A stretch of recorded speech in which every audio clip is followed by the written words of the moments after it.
Okay, so all of this fits on that. So we'll start on this end. I've got the Milwaukee drivers, probably 5 or 6 of them will fit on there.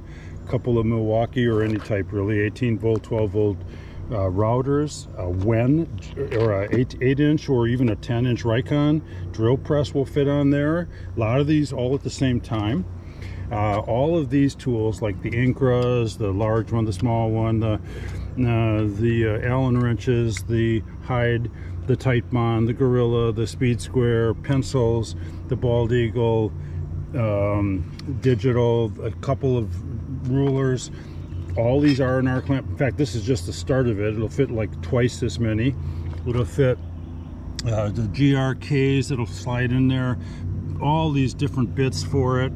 My threaded tenons, the bolts for the threaded tenons, the Allen wrenches, the long handle type, the 1/2 inch wrench, the 3/8 inch Kreg, a number of hinge bits, all kinds of Bessie clamps, a bolt, or excuse me, a wrench for doing the clamps.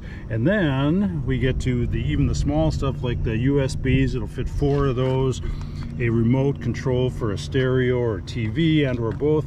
It's a 5 o'clock somewhere type of beverage, right? A bottle, a stemmed wine glass, and believe it or not, a 7 1/4 inch